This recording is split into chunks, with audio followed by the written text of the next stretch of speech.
नमस्कार विद्यार्थी मित्रांनो, T20 हिंदी चॅनलवरती तुमचं पुन्हा एकदा स्वागत. आज आपण इयत्ता 8वी इतिहास विषयाचं दुसरं प्रकरण युरोप व भारत याविषयी माहिती बघणार आहोत. तर चला बघूया युरोप व भारत काय आहे पाठामध्ये. बघा विद्यार्थी मित्रांनो, युरोप आणि भारत. तर या पाठामध्ये आपण आधुनिक कालखंडामध्ये युरोपमध्ये घडणाऱ्या विविध घडामोडीचे पडसाद भारतात उमटत होते. तर का उमटत होते भारतामध्ये पडसाद? तर त्यामागे एक प्रमुख कारण असं आहे, काही घटना युरोपमध्ये घडली. युरोप म्हणजेच काय? इंग्रज, जर्मन वगैरे आपल्या भारतात ज्यांनी राज्य केले ती लोक. तर युरोपमधील पडसाद म्हणजे युरोपमध्ये जर काही घटना घडली त्याचे पडसाद भारतात उमटायचे. तर याचं कारण काय? कारण की युरोपीय लोकांची सत्ता म्हणजेच इंग्रजांची सत्ता आपल्या देशावरती होती, म्हणून साम्राज्य आपल्या देशावर होतं, म्हणून त्याचे पडसाद आपल्या देशात उमटायचे. म्हणजे फॉर एक्झाम्पल बघा विद्यार्थी मित्रांनो, चांगले पडसाद असतील किंवा वाईट असतील त्या दोन्हींचा फरक भारतावर पडायचा. म्हणजेच काय? बघा युरोपमध्ये ट्रेनचा उदय झाला, म्हणजे ट्रेन अस्तित्वात आली, म्हणजेच ट्रेनचा शोध लागला, तर लगेचच आपल्या भारतात देखील ट्रेन सुरू झाली. अशा प्रकारे चांगल्या वाईट औद्योगिक क्रांती झाली, त्याचा फायदा आपल्या देशाला, चांगला आणि वाईट या दोन्ही गोष्टीचा फायदा आपल्या देशाला होत गेला.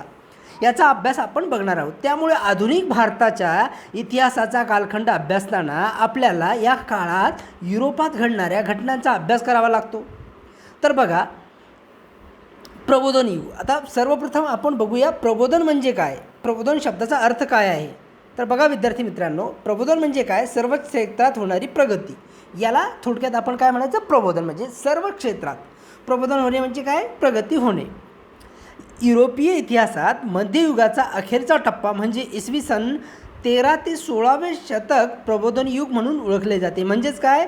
म्हणजे या काळात युरोपमध्ये प्रचंड अशी प्रगती होत गेली. म्हणजे कोणता काळ होता तो? इसवी सन 13वे शतक ते 16वे शतकादरम्यान प्रबोधन युग म्हणून ओळखले जाते. या कालखंडात प्रबोधन, धर्मसुधारणा चळवळ झाली, भौगोलिक शोध लागले. या घटनामुळे आधुनिक युगाचा पाया घातला गेला, म्हणूनच या काळाला प्रबोधन युग असे म्हटले जाते. तर बघा विद्यार्थी मित्रांनो, प्रबोधन युगात काय काय झालं? तर कला, स्थापत्यकला म्हणजे आर्किटेक्चर म्हणजेच बांधकाम वगैरे, कला, तत्त्वज्ञान इत्यादी क्षेत्रात ग्रीक व रोमन परंपरांचे पुनरुज्जीवन घडून आले. म्हणजे या क्षेत्रात प्रगती झाली. यातूनच सर्वांगीण प्रगतीला चालना मिळाली आणि यामुळे काय झालं? अधिक प्रगतीला चालना मिळत गेली. म्हणजेच काय विद्यार्थी मित्रांनो, बघा एखाद्या घरात जर एखादा व्यक्ती प्रथमच एखाद्या गावात किंवा शहरात किंवा आपल्या नातेवाईकामध्ये जर कोणी डॉक्टर झालं, तर त्या डॉक्टरला बघून इतर मुलं पण काय करतात? प्रयत्न करतात की मला पण डॉक्टर व्हायचं. अशा प्रकारे म्हणजे प्रगती होत गेली, तर आणखीन जास्त परंपरा पुनरुज्जीवन झाले. म्हणजेच काय? जास्त प्रगतीला चालना मिळत गेली. प्रबोधन काळात मानवतावादाला चालना मिळाली. माणसाकडे पाहण्याचा दृष्टिकोन बदलला आणि या काळात काय झालं? माणसाकडे पाहण्याचा दृष्टिकोन बदलला. म्हणजे कोणीही उच्च नाही आहे आणि कोणीही नीच नाही आहे, अशा प्रकारे सर्व मानव एकच आहे असा दृष्टिकोन झाला आणि धर्माऐवजी माणूस हा सर्व विचारांचा केंद्रबिंदू ठरला. बघा विद्यार्थी मित्रांनो, इथं एक महत्त्वपूर्ण एक वाक्य आहे. काय? धर्माऐवजी माणूस हा सर्व विचारांचा केंद्रबिंदू ठरला. म्हणजेच काय? धर्मश्रेष्ठ की माणूस? तर माणूस श्रेष्ठ हे प्रबोधन युगात सिद्ध झालं. म्हणजेच काय? तर अगोदर काय व्हायचं? धर्मासाठी लोकांची हत्या केली जायची, पण धर्माने जे सांगितलं तेच लोक करायचे आणि वागायचे. पण इथं काय झालं? प्रबोधनामुळे माणसासाठी धर्म आहे. म्हणजेच काय? माणसाला जर धर्मामुळे काही जर गोष्टीचा त्याग करावा लागेल, काही गोष्टींचा जर त्याला त्रास होत असेल, तर धर्मामध्ये चेंज व्हायला पाहिजे, असं प्रबोधन युगामुळं घडत गेलं. म्हणजेच काय? एखादी गोष्टी धर्मात सांगितलेली आहे की स्त्रियांनी शिक्षण घ्यायचं नाही. आपल्या देशात आहे ना, अगोदर होतं धर्म सांगतो स्त्रियांनी शिक्षण घ्यायचं नाही. मग काय झालं? मग स्त्रियांना शिक्षण देणं पाप ठरलं. पण नंतर काय झालं की नाही, जर मानवाची प्रगती व्हायची असेल तर स्त्रियांना देखील शिक्षण मिळालं पाहिजे. स्त्री पुरुष समान आहेत ही धारणा माणसाने ठरवून दिली. म्हणजेच माणसाने काय केलं? आपल्यामध्ये चेंजेस केले आणि धर्माची जी गोष्टी आहेत त्या कैद करून ठेवल्या. म्हणजे त्यांचं काय केलं? त्यांचं ऐकलं नाही. अशा प्रकारे विचारांचा केंद्रबिंदू ठरला. आता बघा विद्यार्थी मित्रांनो, तुम्हाला युरोपमधील एक खूप मोठा अष्टपैलू व्यक्तिमत्व या फोटोत दिसत आहे. आता बघा, लिओनार्दो द विंची. आता हा जो फोटो आहे बघा, लिओनार्दो द विंची ही खूप मोठं व्यक्तिमत्व जगामध्ये प्रसिद्ध आहे. तर कशासाठी प्रसिद्ध आहे की यांची एक गोष्ट आहे की यांनी जी पेंटिंग केलेली आहे ती अजरामर आहे. आजही ती पेंटिंगचं जे रहस्य आहे ती कोणीही उलगडू शकलं नाही. म्हणजेच काय, ती पेंटिंग म्हणजे मोनालिसा नावाची एक पेंटिंग त्यांनी बनवली होती आणि ती पेंटिंग असं दिसतं की एका जर कोपऱ्यातून जर बघितलं त्या ओरिजिनल पेंटिंगला तर ती स्माईल देते आणि दुसऱ्या जर कोपऱ्यातून जर बघितलं तर ती पेंटिंग थोडंसं रागाने बघत आहे असं प्रतीत होत असतं. म्हणजे ही एवढी कलाकृती त्यांनी पेंटिंग बनवलेली, आजही त्या पेंटिंगचं रहस्य उलगडलेलं नाही. म्हणून जगातील सगळ्यात श्रीमंत, सगळ्यात महागडी, सगळ्यात उत्कृष्ट पेंटिंग लिओनार्दो विंची यांची आहे. त्या पेंटिंगचं नाव आहे मोनालिसा. बघा विद्यार्थी मित्रांनो, हे प्रबोधन काळातील अष्टपैलू व्यक्तिमत्व मानले जाते. तो अनेक शास्त्रे, म्हणजेच कोण, लिओनार्दो द विंची, अनेक शास्त्रामध्ये एक्सपर्ट होता, कलामध्ये पारंगत होता. शिल्पकला, स्थापत्यकला, गणित, अभियांत्रिकी, बघा कोणकोणत्या विषयात तो एक्सपर्ट होता. अभियांत्रिकी म्हणजेच काय, इंजिनिअरिंग, संगीत, खगोलशास्त्र यासारख्या विविध विषयावर लिओनार्दो द विंची याचे प्रभुत्व म्हणजे कमांड होती. परंतु तो चित्रकार म्हणून जगप्रसिद्ध ठरला. पण या सगळ्याबरोबरच तो सगळ्यात, मी तुम्हाला सांगितलं, सगळ्यात चित्रकार म्हणून तो जगामध्ये प्रसिद्ध ठरला. त्याच्या मोनालिसा, द लास्ट सफर या चित्राकृती पेंटिंग्स अजरामर ठरलेल्या आहेत. प्रबोधन चळवळीने मानवी जीवनाची सर्वच क्षेत्रे व्यापून टाकली. प्रबोधन चळवळीने म्हणजे सर्वच क्षेत्रात प्रगती करून टाकली. प्रबोधनामुळे ज्ञान, विज्ञान तसेच विविध कलांच्या क्षेत्रात आपणास प्रबोधन चळवळीचा आविष्कार म्हणजेच काय, उन्नती पाहायला मिळते. प्रबोधनकालीन कला व साहित्यामधून मानवी भावभावना आणि संवेदनांचे चित्रण होऊ लागले. प्रबोधनामुळे काय झालं, कलांचा, साहित्याचा, भावभावनांचा, संवेदनांचा विकास होत गेला.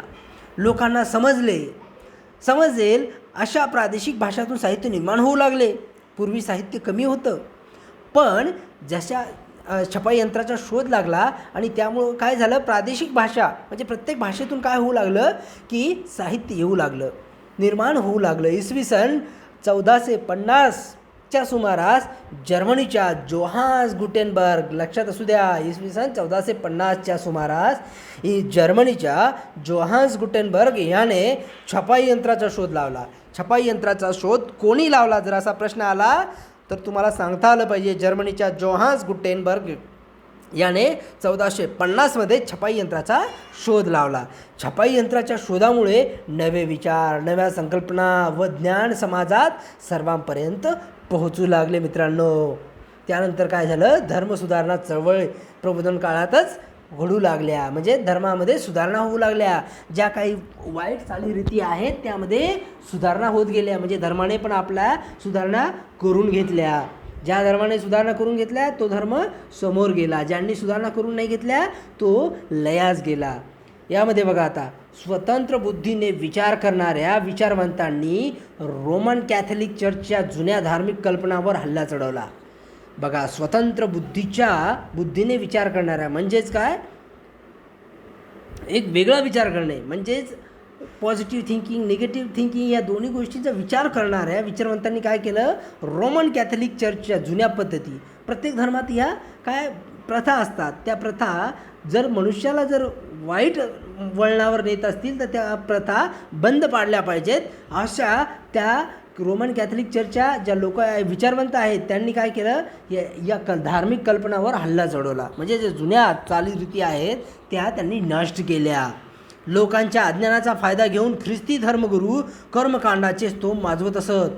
मग काय करायचे, जे साधू संत भोंदूबुवा जे आहेत लोकांच्या अज्ञानाचा फायदा घेऊन ख्रिस्ती धर्मगुरू म्हणजे ख्रिश्चन धर्माचे गुरु, म्हणजेच काय आपल्याकडे हिंदू धर्मामध्ये जे साधू असतात ना तशा प्रकारे धर्मगुरू कर्मकांडाचे स्तोम वाजवत असत. म्हणजे लोकांना काही कर्मकांड म्हणजेच काय वाईट रूढी परंपरा करवून घेतल्या जात. म्हणजेच काय कर्मकांड म्हणजे फॉर एक्झाम्पल एखाद्या देवाला काय करणे, नवस म्हणून काय करणे, कोंबडा कापणे, बकरी कापणे, अशा प्रकारे अशी कर्मकांड. नाही तर देव तुमच्यावर कोपेल अशा प्रकारे भीती दाखवणे, अशी ती धर्मगुरू काय करायची, लोकांमध्ये भीती पसरवायची आणि धर्माच्या नावावर लोकांना लुबाडत असत.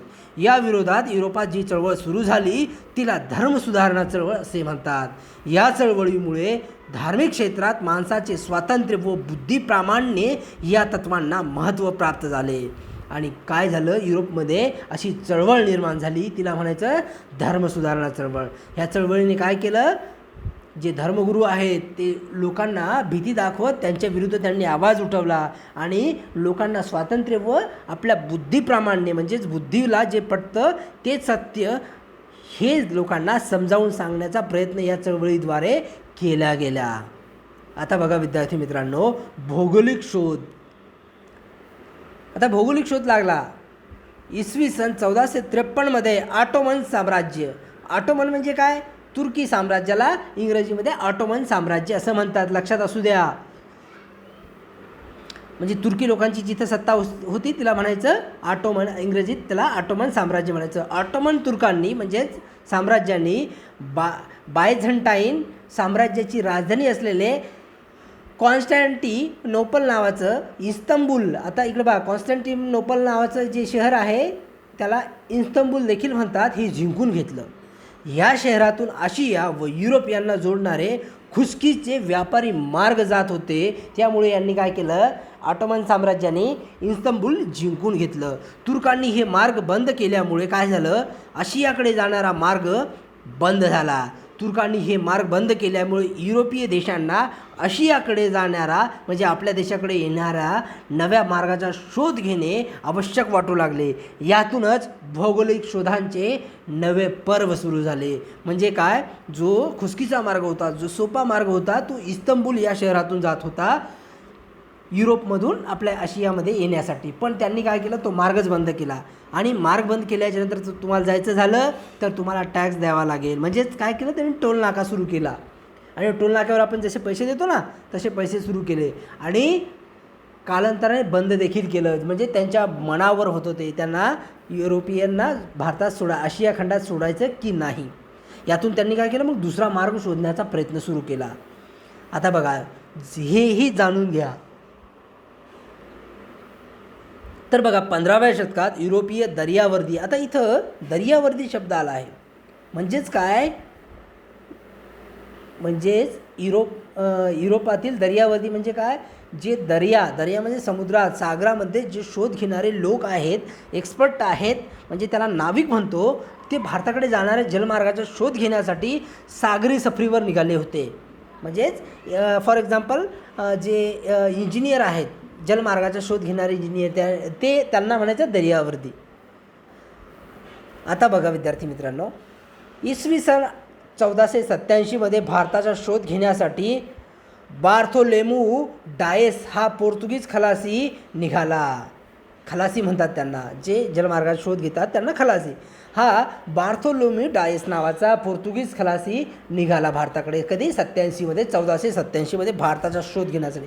आता विद्यार्थी मित्रांनो, भारताचा शोध घेण्यासाठी का निघाला असेल बरं हा, तर तुम्ही गोष्टीमध्ये ऐकलं असेल की भारत हा प्रचंड प्रमाणात श्रीमंत देश होता. आणि जसं आपल्याकडे सांगतात ना, एक होता राजा, तो प्रचंड श्रीमंत होता, अशा कहाणी, अशा गोष्टी त्यांना त्यांचे पूर्वज सांगायचे की आशिया खंडात एक असा देश आहे प्रचंड श्रीमंत, सोने की चिडिया ज्या देशाला म्हणतात, असा प्रचंड श्रीमंत देश भारत नावाचा देश आहे. खूप श्रीमंत देश, खूप तिथं काय आहे, आभूषणं आहेत, हिरे मोती, या प्रचंड साम्राज्याने भरलेला देश म्हणजे भारत आहे. आणि म्हणूनच भारतावर अनेकांनी राज्य केलं. अनेक लोक भारतावर साम्राज्य म्हणजे राज्य करण्यासाठी, स्वारी करण्यासाठी येत होते. कारण की त्यांचं सगळ्यांचं एकच ध्येय होतं की भारताला लुटून न्यायचं, म्हणजेच भारतातून धनसंपत्ती घेऊन जाणे.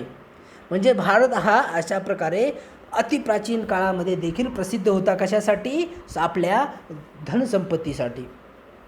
मग पोर्तुगीज खलासी बार्थोलोम्यू डायस हा पोर्तुगीज खलासी भारताचा शोध घेण्यासाठी निघाला, परंतु तो आफ्रिकेच्या दक्षिण टोकापर्यंत म्हणजे केप ऑफ गुड होपपर्यंत पोहोचला. शोध घेण्यासाठी निघाला तो सागरी मार्गाने, पण तो कुठपर्यंत आला? केप ऑफ गुड होपपर्यंत आला आणि तिथं त्याची यात्रा संपली. त्यानंतर बघा मग 92मध्ये काय झालं बघा विद्यार्थी मित्रांनो, इसवी सन 1492मध्ये भारताचा पश्चिमेकडे जाऊन शोध घेण्याचा प्रयत्नात ख्रिस्तोफर कोलंबस अमेरिका खंडाच्या पूर्व किनाऱ्यावर जाऊन पोहोचला. बघा 87मध्ये बार्थोलोम्यू डायसने शोध लावला, तो कुठं गेला? आफ्रिका दक्षिण टोकापर्यंत गेला. मग त्यानंतर 92मध्ये कोण आला? पश्चिमेकडे जाऊन शोध घेण्याचा प्रयत्न केला, तर त्याला काय सापडलं? अमेरिका खंडाचा पूर्व किनाऱ्यावर जाऊन पोहोचला. मग 98मध्ये पोर्तुगीज खलासी वास्को द गामा आफ्रिकेच्या दक्षिण टोकाला वळसा घालून भारताच्या पश्चिम किनाऱ्यावर कालिकत बंदरात येऊन पोहोचला. बघा 87पासून सुरू झालेला हा सफर 11व्या वर्षी पोर्तुगीज खलासी वास्को द गामा याने भारताचा शोध लावला. कोलंबसने अमेरिकेचा शोध लावला आणि आफ्रिकेच्या दक्षिण टोकाला वळसा घालून भारताच्या पश्चिम किनाऱ्यावर कालिकत बंदरात येऊन पोहोचला. विद्यार्थी मित्रांनो, जर तुम्हाला प्रश्न आला की वास्को द गामा भारताच्या पश्चिम किनाऱ्यावर कुठं येऊन पोहोचला, तर कालिकत बंदरात येऊन पोहोचला असं तुम्हाला लिहावं लागेल. बघा आता जगाच्या नकाशा आराखड्यात दर्यावर्दींनी शोधलेले नवे सागरी मार्ग व प्रदेश तुम्हाला दाखवायचे आहेत जगाच्या नकाशामध्ये. आता बघा युरोपीय वैचारिक क्रांती कशा प्रकारे युरोपमध्ये वैचारिक क्रांती, विचारांची क्रांती कशी घडून आली, तर बघा विद्यार्थी मित्रांनो, प्रबोधन काळात झालेल्या बदलामुळे युरोप मध्ययुगाकडून आधुनिक युगाकडे वाटचाल सुरू झाली. याच काळात युरोपमध्ये अवैचारिक क्रांती घडून आली. पूर्वीचे अज्ञान व अंधश्रद्धा यातून समाज बाहेर पडू लागला. प्रस्थापित रूढी, परंपरा आणि घडणाऱ्या घटनांकडे चिकित्सक दृष्टिकोनातून पाहिले जाऊ लागले. म्हणजेच का ही गोष्ट बरोबर आहे, एखाद्या जर धर्मगुरूंनी सांगितलं तर ती का बरोबर आहे, पण का चूक आहे, याच्यामागं लॉजिक काय, असा विचार लोक चिकित्सक पद्धतीने करू लागले आणि विश्वास ठेवण्याचं प्रमाण जे आहे धर्मगुरूवर ते कमी होऊ लागलं. या संपूर्ण बदलांना वैचारिक क्रांती असे संबोधले जाऊ लागले. म्हणजेच लोक विचार करू लागले. पूर्वी लोक विचार न करायचे आणि धर्मगुरूंवर डोळे झाकून अंधविश्वास म्हणजेच काय डोळे झाकून विश्वास ठेवायचे. जर धर्मगुरूने सांगितलं आहे तर ते बरोबरच आहे असं लोकांचा समज होता. पण वैचारिक क्रांती झाली, लोक विचार करू लागले आणि प्रत्येक गोष्टीला पॉझिटिव्ह निगेटिव्ह बाजूने बघू लागले. या वैचारिक क्रांतीतून युरोपमध्ये वैज्ञानिक क्षेत्रामध्ये संशोधनाला चालना मिळाली. आता त्यानंतर बघा राजकीय क्षेत्रातील क्रांती. जो राजकीय क्षेत्रामधील क्रांती आहे ती कशा प्रकारे झाली बघा विद्यार्थी मित्रांनो. आधुनिक कालखंडाच्या सुरुवातीच्या टप्प्यात युरोपमध्ये अनेक राजकीय स्थित्यंतरे घडून आली. आधुनिक कालखंडाच्या सुरुवातीच्या टप्प्यात युरोपमध्ये बरेच बदल घडून आले. राजकीय म्हणजेच बदल घडून आले. 18व्या तसेच 19व्या शतकात घडलेल्या अनेक क्रांतिकारक घटनांमुळे हा कालखंड क्रांतियुग म्हणून ओळखला जातो. बऱ्याच घटना 18व्या आणि 19व्या शतकाच्या कालखंडात बऱ्याच घटना घडल्या, क्रांतिकारक घटना घडल्या, त्यामुळं याला क्रांतियुग म्हणून ओळखले जाते. या बघा विद्यार्थी मित्रांनो, या काळात इंग्लंडमध्ये संसदीय लोकशाहीचा विकास झाला. कॅबिनेट पद्धतीच्या स्वरूपात बदल झाला. इसवी सन 1689च्या बिल ऑफ राईट्समुळे राज्याच्या अधिकारावर मर्यादा घातल्या गेल्या. पार्लमेंटचे सार्वभौमत्व प्रस्थापित झाले आणि 1689च्या बिल ऑफ राईट्समुळे राजाच्या अधिकारावर मर्यादा घालण्यात आल्या. म्हणजेच राजाचे अधिकार कमी करण्यात आले. त्यानंतर बघा अमेरिकन स्वातंत्र्य युद्ध. युरोपात घडणाऱ्या क्रांतिकारक घडामोडीच्या पार्श्वभूमीवर अमेरिकेतील स्वातंत्र्य युद्धाचाही विचार करणे महत्त्वाचे ठरते. आता बघा अमेरिका देखील स्वातंत्र्य युद्ध म्हणजे अमेरिका देखील स्वातंत्र्यात होता. स्वातंत्र्य युद्धात विचार करणे महत्त्वाचे ठरले. अमेरिका खंडाच्या शोधानंतर युरोपीय देशांनी आपले लक्ष या खंडाकडे वळवले. साम्राज्यवादी युरोपीय देशांनी दक्षिण खंडाचे अमेरिका खंडाचे विविध प्रदेशात ताब्यात घेऊन तेथे आपल्या वसाहती स्थापन केल्या. इंग्लंडने उत्तर अमेरिकेच्या पूर्व किनारपट्टीवर 13 वसाहती स्थापन केल्या. सुरुवातीस इंग्लंडचे या वसाहतीवर नाममात्र वर्चस्व होते. परंतु पुढील काळात इंग्लंडच्या पार्लमेंटने अमेरिकन वसाहतीवर जाचक बंधने व कर लादण्यास सुरुवात केली. अमेरिकन वसाहतीतील स्वातंत्र्यप्रिय जनतेने त्याला विरोध केला. इंग्लंडने वसाहतींना दडपण्यासाठी वसाहत विरोधी युद्ध पुकारले. म्हणजेच तिथं सुद्धा वसाहतवादी विरोधात युद्ध अमेरिकन लोकांनी पुकारले. अमेरिकन वसाहतींनी जॉर्ज वॉशिंग्टनच्या नेतृत्वाखाली सैन्य संघटित करून प्रतिकार केला. जसं आपल्या देशात कोणाच्या नेतृत्वाखाली आपण स्वातंत्र्य मिळवलेलं आहे, फॉर एक्झाम्पल तर महात्मा गांधी यांच्या नेतृत्वाखाली पूर्ण देश एकत्र झाला ना. तशा प्रकारे अमेरिका पूर्ण जो देश आहे तो कोणाच्या नेतृत्वाखाली एकत्र झाला, तर जॉर्ज वॉशिंग्टनच्या नेतृत्वाखाली एक झाला. आणि त्यांच्या नेतृत्वाखाली सैन्य संघटित करून त्यांनी काय केलं, इंग्रजांचा प्रतिकार केला. अखेरीस वसाहतीच्या सैन्याचा विजय झाला. ही घटना अमेरिकेचे स्वातंत्र्य युद्ध म्हणून ओळखली जाते. यातूनच अमेरिकेची संयुक्त संस्थाने हा संघराज्य शासन पद्धती, लिखित राज्यघटना असणारा व लोकशाही व्यवस्था असलेला नवा देश अस्तित्वात आला. आणि मग लोकशाही व्यवस्था असलेला नवा देश अस्तित्वात आला म्हणजेच काय, एक नवीन देश स्वतंत्र झाला. त्यानंतर बघा फ्रेंच राज्यक्रांती. त्यानंतर परत एक महत्त्वाची घटना काय घडली, तर ती घटना अशी होती विद्यार्थी मित्रांनो की फ्रेंच राज्यक्रांती. आता फ्रेंच राज्यक्रांती इतिहासात प्रसिद्ध आहे. फ्रेंच राज्यक्रांती ही इतिहासात खूप प्रसिद्ध आहे. ती का प्रसिद्ध आहे तर बघा, इसवी सन 1789 फ्रान्समधील जनतेने तेथील अनियंत्रित अशा अन्यायकारक राजेशाही व सरंजामशाही विरुद्ध उठाव केला. म्हणजेच काय, फ्रेंचमध्ये म्हणजे फ्रान्समध्ये पण तेथील जनतेने काय केलं, तेथील राज्यशाही विरुद्ध म्हणजे अन्याय करणाऱ्या लोकांविरुद्ध आवाज उठाव केला आणि प्रजासत्ताकाची स्थापना केली आणि ते जिंकले. ही घटना फ्रेंच राज्यक्रांती म्हणून ओळखली जाते. फ्रेंच राज्यक्रांतीने फ्रेंच राज्यक्रांतीमध्ये जगाला काय दिलं तर बघा, जगाला स्वातंत्र्य, समता, बंधुता या मूल्यांची देणगी दिली.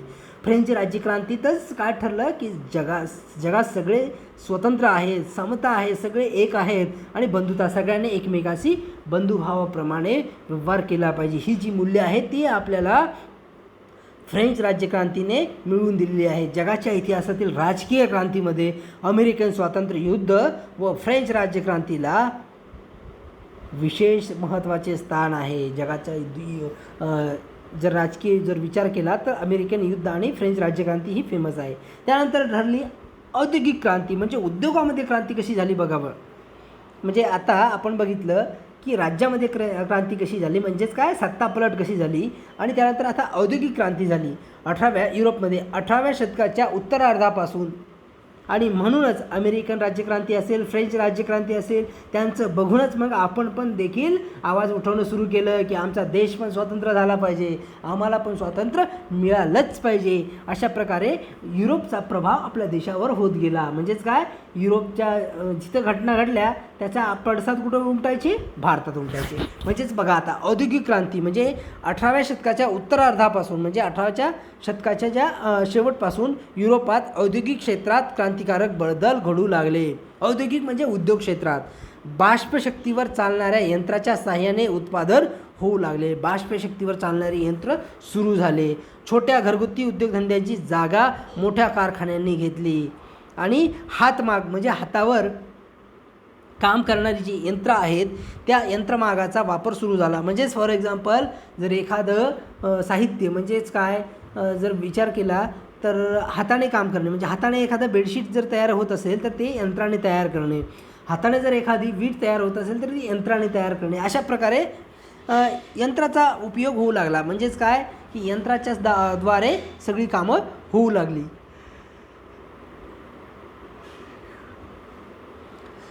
हातमागाऐवजी यंत्रमागाचा वापर सुरू झाला. आगगाडी आणि आगबोटीसारखी वाहतुकीची नवी साधने आली. यंत्रयुग अवतरले. म्हणजे सगळीकडे यंत्राचा युग प्रारंभ झाले. यालाच औद्योगिक क्रांती असे म्हणतात. इंग्लंडमध्ये औद्योगिक क्रांतीला प्रारंभ झाला आणि नंतर ती टप्प्याटप्प्याने पाश्चात्य जगात पसरली. या काळात इंग्लंडची औद्योगिक भरभराट इतकी झाली की इंग्लंडचे वर्णन जगाचा कारखाना असे केले जाऊ लागले. म्हणजे प्रत्येक क्षेत्रात तिथं कारखाने सुरू झाले. म्हणजे जर कोणतंही क्षेत्र असेल, शेती क्षेत्र असेल किंवा फॅक्टरी, प्रत्येक क्षेत्रात फॅक्टरी म्हणजेच चप्पलपासून तर आपल्या वेगवेगळे प्रॉडक्ट जे आहेत, स्किन प्रोडक्ट आहेत, तिथपर्यंत सगळे औद्योगिक कारखाने सुरू झाले. त्यानंतर आता भांडवलशाहीचा उदय झाला. भांडवलशाहीचा उदय म्हणजे काय बघूया.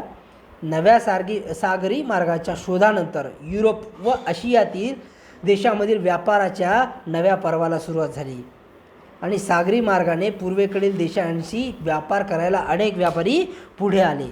मात्र एकट्या व्यापाऱ्यास जहाजातून माल परदेशी पाठवणे शक्य नव्हते. त्यामुळे अनेक व्यापारी एकत्र येऊन त्यांनी व्यापार सुरू केला. यातूनच भाग भांडवल असणाऱ्या अनेक व्यापारी कंपन्या उदयास आल्या आणि पौर्वात्य देशांशी होणारा व्यापार फायदेशीर होता. या व्यापारातून त्या देशाची आर्थिक भरभराट होत असे. त्यामुळे युरोपातील राज्यकर्ते व्यापारी कंपन्यांना लष्करी संरक्षण व व्यापारी सवलती देऊ लागले. म्हणजेच काय झालं, छोटे व्यापारी एका देशातून दुसऱ्या देशात माल पाठवणे त्याला शक्य नव्हतं एका व्यापाऱ्याला. मग त्यांनी काय केलं, आपले एक असे छोटे छोटे व्यापाऱ्यांचा मिळून एक मोठा व्यापारी गट निर्माण केला आणि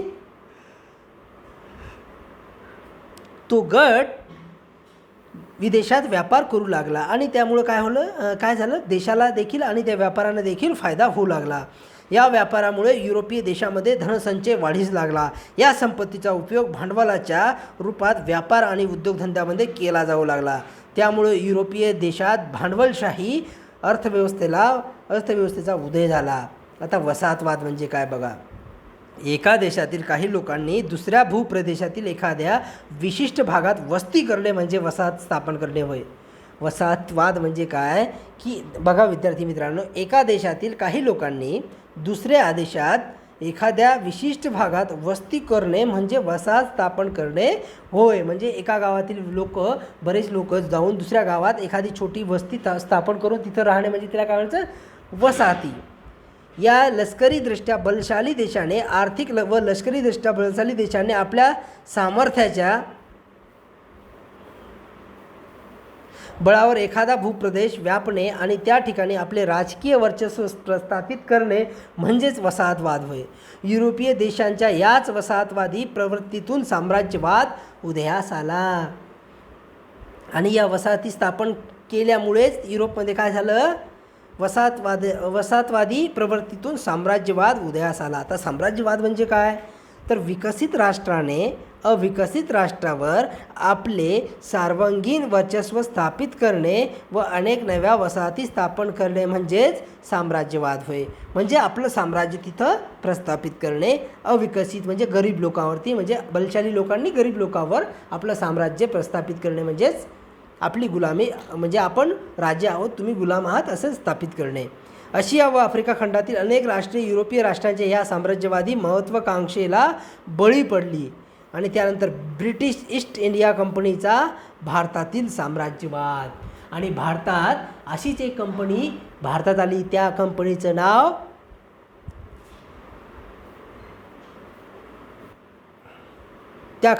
नाव ब्रिटिश ईस्ट इंडिया कंपनी ही भारतात दाखल झाली. भारतात व्यापारी मक्तेदारी मिळवण्यासाठी युरोपीय सत्तांमध्ये अटीतटीची स्पर्धा होती. इसवी सन 1600 मध्ये इंग्रजांनी भारतात व्यापार करण्यासाठी ब्रिटिश ईस्ट इंडिया कंपनीची स्थापना केली. या कंपनीने जहांगीर बादशहाकडून परवानगी मिळवून सुरत येथे वखार स्थापन केले. या कंपनीमार्फत भारताचा इंग्लंडशी व्यापार चालत असे.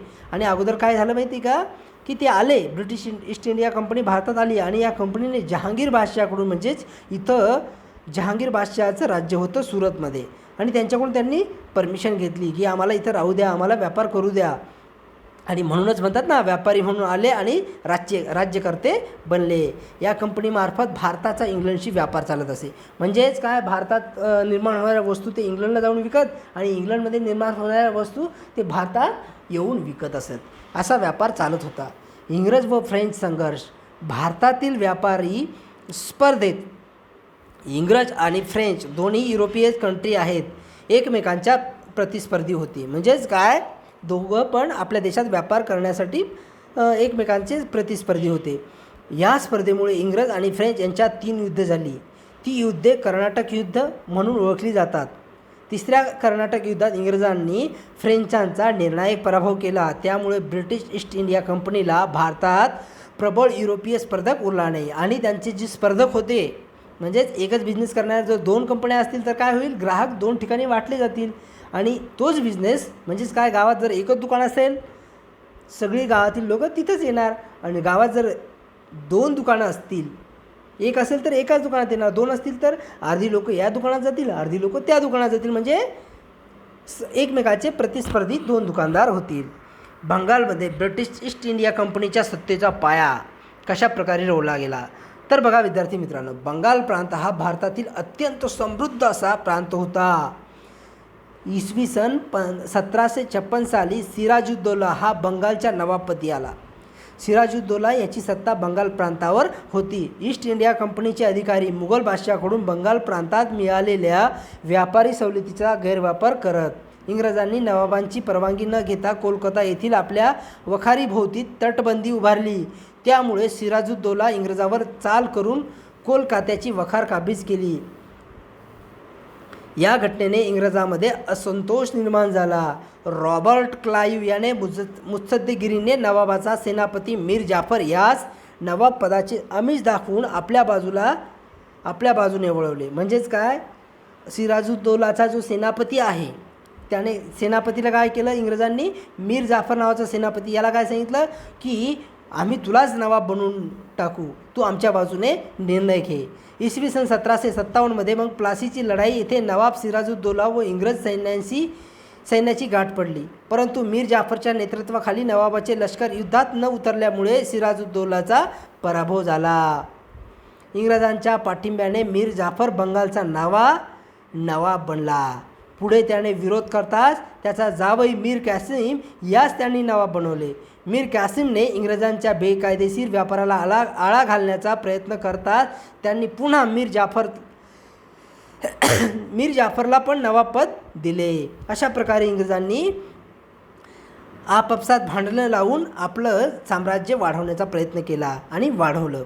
बंगालमधील इंग्रजांच्या कारवायांना लगाम घालण्यासाठी मीर कासिम, अयोध्येचा नवाब शुजा-उद-दौला आणि मुघल बादशाह शाह आलम यांनी इंग्रजाविरुद्ध एकत्र मोहीम लढवली. मग सगळ्या राजांना, भारतातील राजांना समजलं काय, तर इंग्रज आपल्याला कशा प्रकारे आपला गैरवापर करत आहे. म्हणून त्यांनी काय केलं, 3 राजे एकत्र आले. मीर कासिम, त्यानंतर बघा नवाब शुजा-उद-दौला आणि मुघल बादशाह शाह आलम यांनी इंग्रजाविरुद्ध एकत्र मोहीम काढली. इसवी सन 1764 बिहार येथील बक्सर येथे युद्ध झाले. त्यात इंग्रजांचा विजय झाला. या लढाईनंतर अहमदाबादच्या तहानुसार बंगालच्या सुभ्यात दिवाणी म्हणजेच महसूल गोळा करण्याचा अधिकार ब्रिटिश ईस्ट इंडिया कंपनीला मिळाला. अशा प्रकारे भारतातील इंग्रजी सत्तेचा पाया बंगालमध्ये घातला गेला. त्यानंतर आणखीन एक मोठी लढाई आणि आणखीन एक मोठा राजा, इंग्रज व म्हैसूर संघर्ष. म्हैसूरचा राजा टिपू सुलतान. म्हैसूर राज्यातील हैदर अलीने उठाव करून म्हैसूरचे राज्य ताब्यात घेतले. हैदर अलीच्या मृत्यूनंतर त्याचा मुलगा टिपू सुलतान, म्हैसूरचा नवाब, सत्तेवर आला. त्याने इंग्रजाविरुद्ध शर्थीने लढवला. अखेर 1799 श्रीरंगपट्टण येथे झालेल्या युद्धात टिपू सुलतान मरण पावला. अशा रीतीने म्हैसूरच्या प्रदेशावर इंग्रजांचे वर्चस्व निर्माण झाले आणि म्हैसूर पण इंग्रजांकडे गेला. आता त्यानंतर बघा सिंध प्रांतावर इंग्रजांचा ताबा कसा झाला. भारतातील आपली सत्ता सुरक्षित करण्यासाठी इंग्रज वायव्य सरहदीकडे वळले. रशिया भारतावर अफगाणिस्तानातून आक्रमण करेल अशी त्यांना भीती होती. म्हणून इंग्रजांनी अफगाणिस्तानवर आपला प्रभाव प्रस्थापित करण्याचे ठरवले. अफगाणिस्तानकडे जाणारे मार्ग सिंधमधून जातात, त्यामुळे सिंध महत्त्वाचे इंग्रजांनी ओळखले. इंग्रजांच्या ध्यानात आले आणि 1843 त्यांनी सिंध गिळंकृत केला आणि सिंध देखील त्यांनी जिंकून घेतला 1843. त्यानंतर आपल्या देशात आणखीन एक सत्ता महत्त्वपूर्ण होती, शीखांची सत्ता. शीख सत्तेचा पण त्यांनी पराभव केला. कशा प्रकारे बघा, 19व्या शतकाच्या प्रारंभी पंजाबमधील सत्ता रणजितसिंहाच्या हाती होती. रणजितसिंहाच्या मृत्यूनंतर त्याचा अल्पवयीन मुलगा म्हणजे एक लहान मुलगा दलीप सिंग गादीवर बसला. त्याच्या वतीने त्याची आई राणी जिंदन राज्याचा कारभार पाहू लागली. दलीप सिंग कोणाचा मुलगा? रणजितसिंहाचा मुलगा. त्याची आई जिंदन, राणी जिंदन राज्याचा कारभार पाहू लागली. मात्र सरदारांवर तिचा अंकुश राहिला नाही. ही संधी साधून इंग्रजांनी काही शीख सरदारांना फितूर केले व इंग्रज पंजाबवर आक्रमण करणार असा शीखांचा समज झाल्यामुळे त्यांनी इंग्रजावर हल्ला केला. या पहिल्या शीख इंग्रज युद्धात शीखांचा पराभव झाला. दलीप सिंगाला इंग्रजांनी गादीवर कायम ठेवले. पंजाबवरील इंग्रजांचा वाढता प्रभाव काही स्वातंत्र्यप्रिय शीखांना मान्य नव्हता. मुलतानचा अधिकार मूलराज यांनी इंग्रजाविरुद्ध बंड केले. हजारो शीख सैनिक इंग्रजाविरुद्ध युद्धात उतरले. या युद्धातही शीख पराभूत झाले आणि 1849मध्ये इंग्रजांनी पंजाबचा प्रदेश आपल्या राज्याला जोडला. आणि आणखीन एक देशात महत्त्वाची सत्ता होती, ती म्हणजे मराठ्यांची सत्ता. ही भारतातील महत्त्वाची प्रबळ सत्ता होती. मराठ्यांचा पराभव करून इंग्रजांनी भारतातील आपल्या सत्तेचा पाया मजबूत कसा केला याचा अभ्यास आपण पुढील पाठात करणार आहोत. म्हणजेच काय मित्रांनो, की या सगळ्या सत्ता मिळवल्या आणि सगळ्यात शेवटची सत्ता जी होती मराठ्यांची, आणि ती एवढी मजबूत होती की त्यांना खूप अडचणींना सामोरे जावे लागत होते इंग्रजांना यांचा पराभव करण्यासाठी मराठ्यांचा. तो कशा प्रकारे त्यांनी पराभव केला आणि त्यांना हे हरवलं मराठ्यांना, हे आपण पुढील पाठात बघणार आहोत. मित्रांनो, या व्हिडिओची माहिती जर तुम्हाला आवडली असेल तर व्हिडिओला लाईक करा, नसेल आवडली तर डिसलाईक करा, जेणेकरून मला समजेल माझ्यात काय सुधारणा करायच्या आहेत, व्हिडिओमध्ये आणखीन कोणत्या गोष्टी इम्प्लिमेंट करायच्या आहेत. जर चॅनलवरती नवीन असाल आणि खरोखरच तुम्हाला हा व्हिडिओ आवडला असेल तर चॅनलला लाईक करा, सबस्क्राईब करा, मित्रांशी शेअर करा. जर काही समस्या असतील, काही कमेंट असतील तर मला कमेंट बॉक्समध्ये लिहून कळवा. त्या कमेंटचा नक्की तुम्हाला रिप्लाय मिळेल. भेटूया पुढील पाठात. तोपर्यंत धन्यवाद.